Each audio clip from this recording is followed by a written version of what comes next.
स्वादिष्ठान कहते हैं, इसको मूलाधार कहते हैं। मूल आधार है, ये मूलाधार कहलाता है। मूलाधार नाभि के नीचे नहीं है, ये मेरा पूरा शरीर 84 किलो का मूलाधार है, इसको मूलाधार कहते हैं। अनुभूति हो ही नहीं सकती। आपका फिजिक शरीर है, इसको किसी प्रकार की अनुभूति नहीं हो सकती, क्यों? अनुभूति इस भय घृणा क्रोध से ऊपर की चीज है। जब आप इससे आगे चढ़ेंगे तो आप अनुभूति होने की संभावना बनेंगे। या तो अनुभूति आपकी क्रोध की हो सकती है, घृणा की हो सकती है, मोह की हो सकती है, लालच की हो सकती है। ये हर समय व्यक्ति इन 33 संचारी भावों में से किसी न किसी भाव से संबंधित होता ही है। या तो मैं प्रेम में मग्न होऊंगा, मैं प्रेम कर रहा हूं अपने आप से, अपने बटन बंद करता हूं, कॉलर लगाता हूं, ऐसा लग रहा हूं कि मैं कितना सुंदर दिख रहा हूं, या तो अपने आप से प्रेम करूंगा, या मैं तुमसे प्रेम करूंगा, या तुमसे घृणा करूंगा, या मैं चिंता करूंगा, या भय होगा, या घृणा होगी, या क्रोध होगा। कहीं न कहीं किसी संवेग से जब आविष्टित है तो अनुभूति फिर कहां से होगी? अनुभूति तो इससे परे की चीज है। इस अनुभूति के लिए इस शरीर से ऊपर उठना होगा, इस शरीर के और अंदर जाना होगा। जो दूसरा शरीर है जिसको स्वादिष्ठान चक्र कहा गया है, दूसरे शरीर का नाम है स्वादिष्ठान। इस शरीर के अंदर, इस शरीर के अंदर जाने की क्रिया, और जब दूसरे शरीर को स्पर्श करते हैं ध्यान प्रक्रिया के माध्यम से, अंदर शरीर जाने के लिए कोई सीढ़ियां नहीं, वो तो एक ध्यान प्रक्रिया है, वो अपने आप में प्राणायाम क्रिया है। और जब आप बिल्कुल शांत स्थिर चित्त में बैठ जाते हैं, जब कुछ करने की जरूरत नहीं होती, जब आपके पास किसी प्रकार का आवेग और संवेग नहीं हो, तब आप अंदर जाएंगे। जब आपके पास संवेग है तो फिर अनुभूति नहीं हो सकती, फिर आप अंदर नहीं जा सकते। और अंदर जाने की प्रक्रिया के लिए आपको किसी प्रकार का प्रयत्न करने की जरूरत नहीं है, केवल अपने आप को स्थिर चित्त बना देना है, केवल अपने आप को और आपके मानस को थॉटलेस बना देना है। माइंड, थॉटलेस माइंड, विचार शून्य मस्तिष्क, जिसमें कोई विचार हो ही नहीं। इतनी गर्मी क्या काम है? आप बैठे तो शांति से, गुरुजी बैठे हुए तो हैं और परेशान हो रहे हैं कि गर्मी बहुत तेज हो रही है, या पंखा धीमे चल रहा है। ऐसा मस्तिष्क किसी भी क्षण थॉटलेस नहीं बनता। 24 घंटे रात्रि को भी आप स्वप्न देखते रहते हैं, आपका मस्तिष्क निरंतर क्रियाशील है। रात को भी ऐसा 24 घंटों में जिसमें मस्तिष्क काम करना बंद कर देगा, उसमें तो आदमी मृत्यु हो जाएगी। इसलिए आज का चिकित्सा विज्ञान यह कहता है कि हार्ट खत्म होने को मृत्यु नहीं कहते। किसी का हार्ट अटैक हो गया, हार्ट काम करना बंद कर दिया है तो मृत्यु नहीं कहलाती। वो कह रहे जब मस्तिष्क काम करना बंद कर देता तो मृत्यु कहलाती है। इसलिए मृत्यु के 6 घंटे तक उसको जलाते नहीं है, उसकी लाश को देते नहीं है, क्योंकि जब मस्तिष्क बिल्कुल समाप्त हो जाएगा, जब उसका वर्किंग समाप्त हो जाएगा तो मृत्यु कहलाएगी। और मस्तिष्क को शांत करना अपने आप में, इस पहली देह को समाप्त करना है, पहली देह को मृत्यु देनी है। और पहली देह की मृत्यु होगी तो स्वादिष्ठान चक्र अपने आप उस जगह हम पहुंचेंगे। और स्वादिष्ठान चक्र पहुंचने का मालूम क्या है कि हम पहुंचे? हम कैसे मालूम पड़ेगी कि हमने इस मूलाधार को छोड़ दिया, स्वादिष्ठान तक पहुंचे? जब व्यक्ति स्वादिष्ठान तक पहुंच जाता है तो उसमें संचारी भाव नहीं होते, संवेग नहीं होते, फिर भय नहीं होता, फिर उसे घृणा नहीं होती, फिर उसे क्रोध भी नहीं आता। जब इनसे परे हट जाता है तो समझना चाहिए अब ये स्वादिष्ठान चक्र तक पहुंचा है।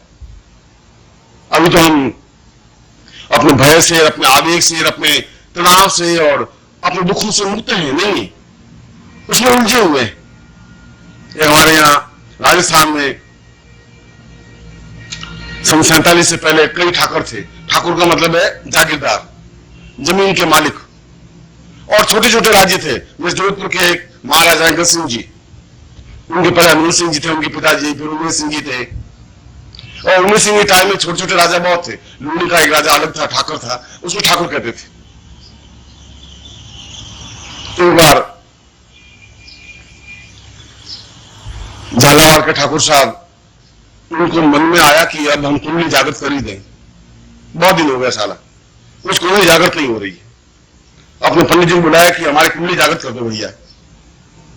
5 मिनट का था, आप हाथ दुखी हो रहे, आप महाराज हैं, आपकी कुंडली तो तुरंत जागृत होगी, और लोगों की होगी कि नहीं होगी? आप कुंडली तो तैयार बैठिए, आपने कहा हम जागृत कर देंगे। आपने देखा होगा निर्मला देवी दिल्ली में पैदा हुई है, नहीं? रोज कुंडली जागृत करती है। 500 रुपए में कुंडली जागृत कर दे, 400 रुपए में कर दे, 300 में कर दे, तुम्हारे जेब में 10 रुपए तो लाओ, 10 रुपए भी लाओ, तेरे कुंडली जागृत कर देंगे। और लोग जाते हैं कुंडली जागृत करवाने के लिए। हमारे यहाँ के जो साधक आए वो भी गए उस निर्मला देवी को देखने के लिए।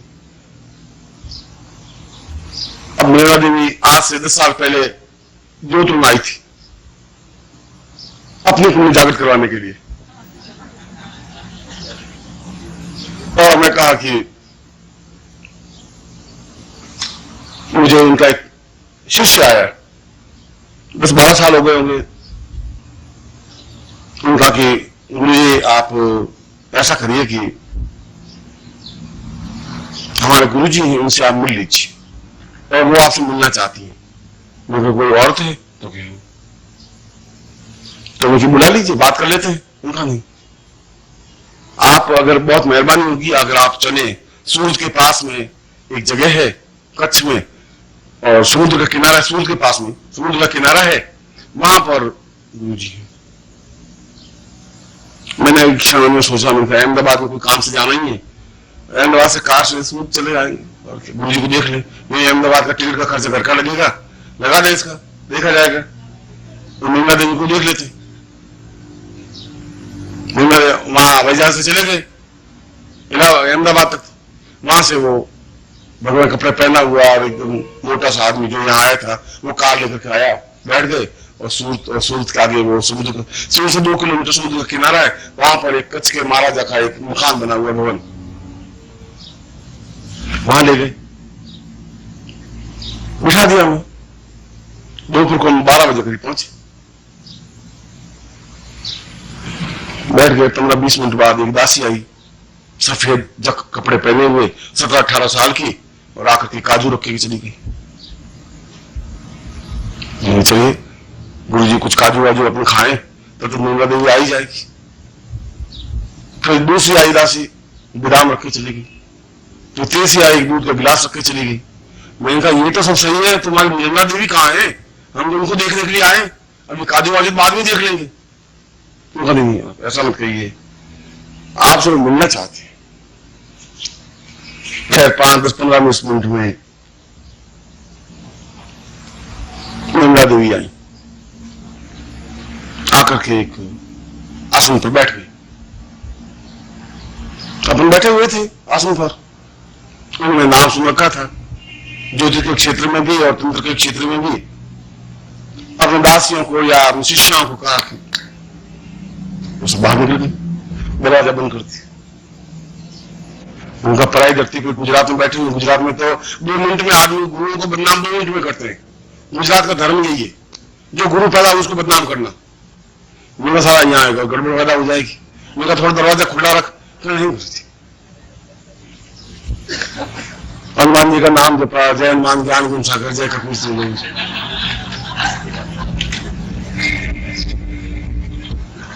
मैंने कहा फरमाइए, आप जल्दी जो कुछ कहना हो आप कहिए कि मेरे साथ कुछ शिष्य विषय है नहीं, अगर मैं फंस गया तो वापस जोधपुर जाना मेरे लिए मुश्किल हो जाएगा।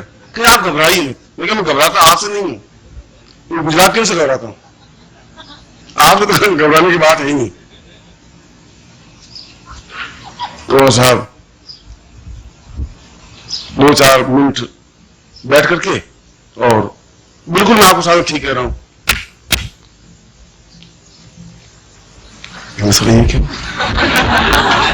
हिमालय में साधनाएं बहुत की, तंत्र साधनाएं बहुत की, 8 योग किया, सहज योग किया, साला ये नई चक्र अपने का नाम है तो अपने को पीछे नहीं रखना है। अपने भी 3 बार ताली बजाएगी करके, अपने भी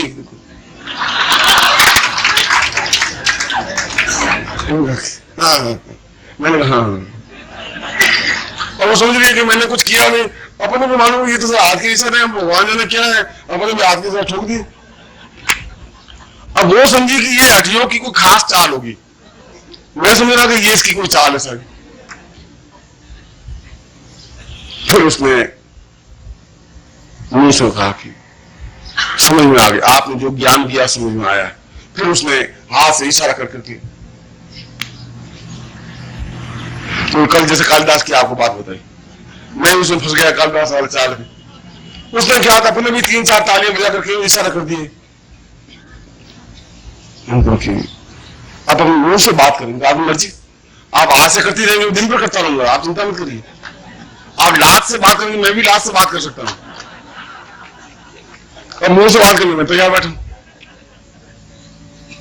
सुनना, मुझे सम्मोहन विधि सीखनी है, हिप्नोटिज्म सीखना है।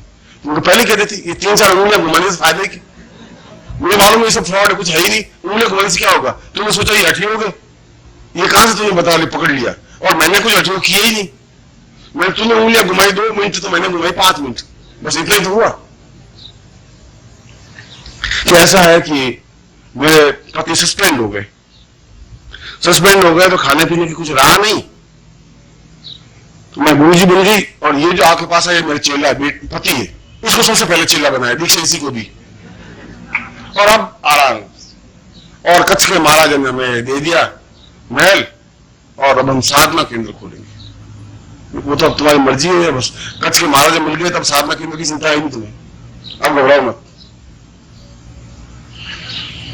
और सुना है कि अब वो 45 रुपए 50 रुपए में कुंडली जागृत कर देती। अब तुम्हारे कुंडली जागृत करवानी हो तो जा सकते हैं, जो कुछ जेब में पैसे हो आपकी कुंडली जागृत हो जाएगी। सीधा हाथ पे यूं लगाया, थोड़ा घुमाया, अरे कुछ पता ही नहीं पड़ा क्या हुआ। अब उसका कोमल शरीर टच हो और कुंडली जागृत हो जाए आपकी, अब उसका तो मैं कुछ कह नहीं सकता, मेरे तो हाथ कठोर है। अब वो तो आपको कोई शौक हो, कोई अशोक भी गया कुंडली जागृत करवाने के लिए, और जेब में पैसे नहीं थे, आगे तो सोचा कि कुछ न कुछ फायदा हो जाए हमारा। ऐसा नहीं है, ऐसा कोई स्थिति है ही नहीं। विराट पे हाथ लगाने से कुंडली जागृत करने से कुंडली जागृत नहीं हो सकती।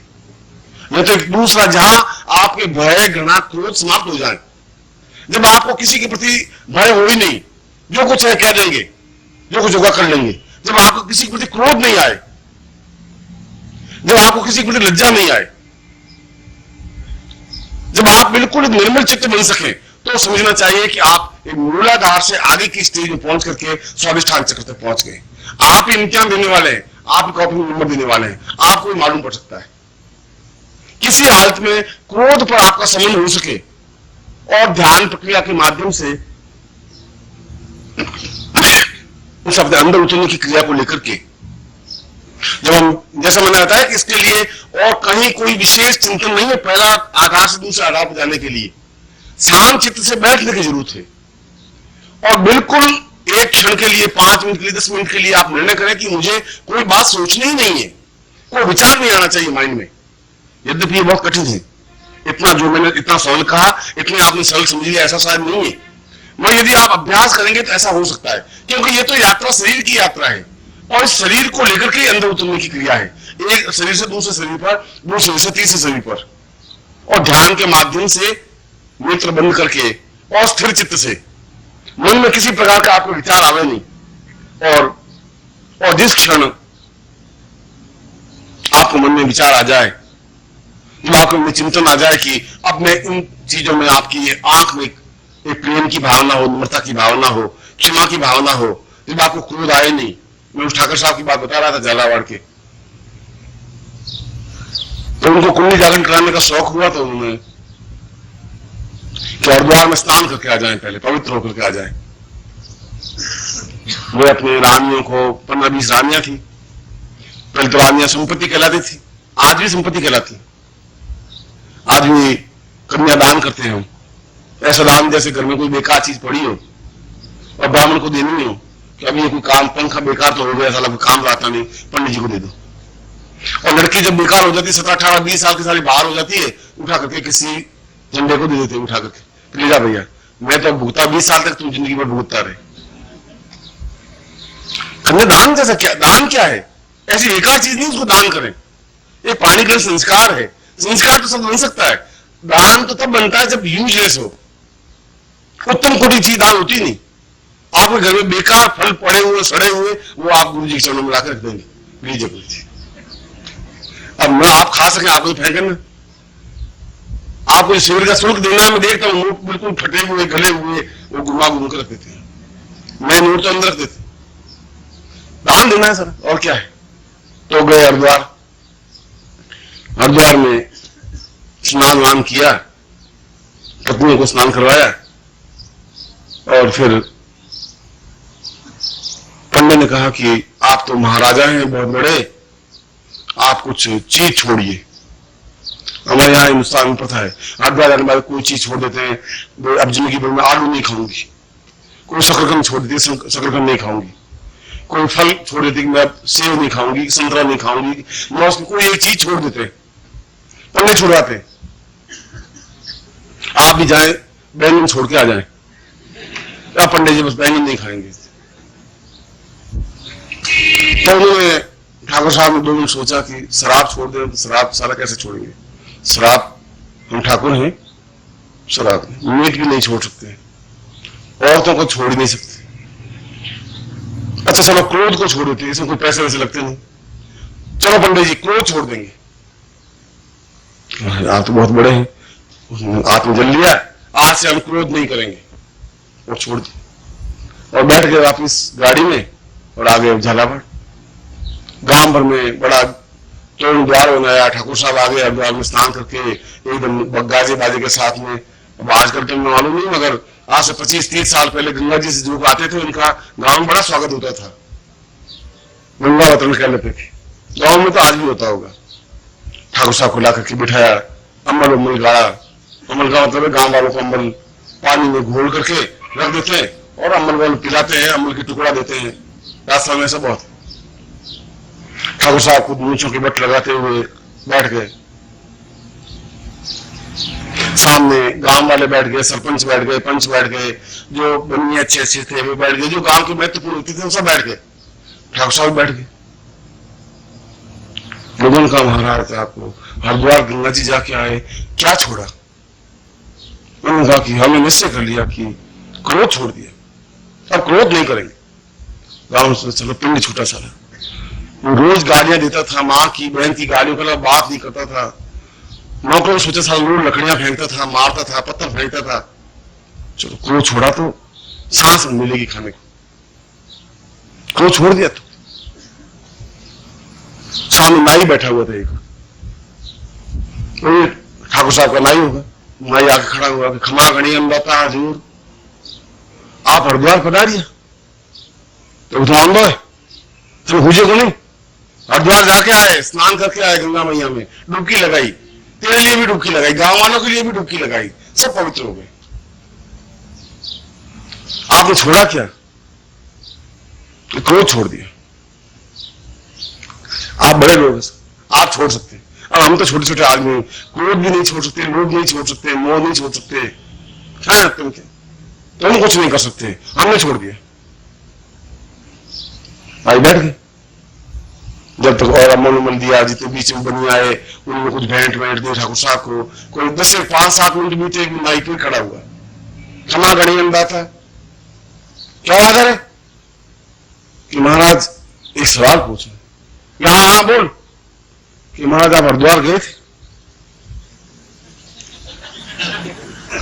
उल्लू के पट्टे तुझे कह दिया कि हरिद्वार गए थे और बराबर गए थे, और ये टिकट पड़ा है, देख ले, टीटी को दिया नहीं, अभी रखा है, हरिद्वार जाके आए, ये सब रानियां पूछ ले, स्नान करके आए। तो आप जरूर गए होंगे, आप बड़े लोग हैं, ठाकुर साहब हैं, मगर आपने छोड़ा क्या वहां? उसको ठाकुर साहब को थोड़ा मन में आया तो सही, उसने कहा कि तू बहरा है कि भगना है, क्या है? तुझे कह दिया क्रोध छोड़ दिया, तुझे मालूम नहीं, सुना नहीं था, पूछना फर्ज है मेरा, बस आपने बहुत अच्छा किया। और नाई फिर बैठ, फिर 5-7 मिनट बीते, कोई बातचीत बीच में खत्म हुई, 5-7 मिनट बीते, फिर नाई खड़ा हुआ, क्या था हजूर मालिक, क्या मजा ये खरा है, हाँ दिमाग खराब है कहीं? आप जी अब बहुत छोटा आदमी, अब दिमाग तो खराब ही है ना। आप हरिद्वार गए तो गधे की औलाद, मैंने तुझे कह दिया कि गया गया गया, सुनो अब कहीं आप जरूर गए होंगे महाराज, मगर आप हुक्म दो तो एक सवाल, क्या पूछ? हरिद्वार में बहुत अच्छा है, कई दुकाना लागू रहे और हरिद्वार पेड़ वो नहीं पूछ रहे होंगे, मैं पूछ रहा हूं आपने छोड़ा क्या वहां? क्या सारा पत्थर दिमाग है सारा ये, इसके अक्ल भेजे में नहीं जाएगी। क्या तू सुन ले, साफ साफ सुन ले, मैं क्रोध छोड़ दिया। अब समझ में आई तेरे? सुन ले, क्रोध छोड़ दिया बस। फिर बैठे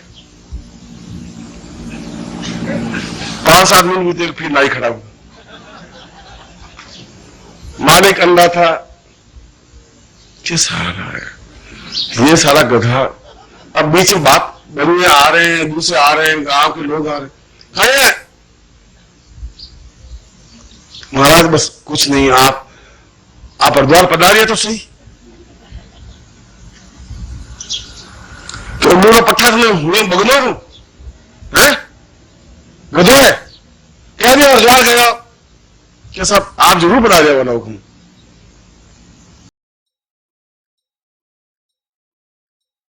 ओम परम तत्वाय नारायणाय गुरुभ्यो नमः।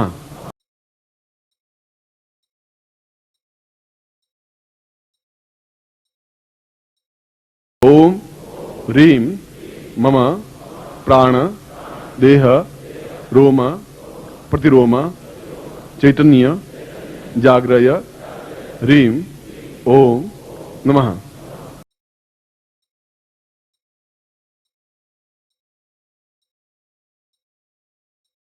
ओम भूर्भुवः स्वः तत्सवितुर्वरेण्यं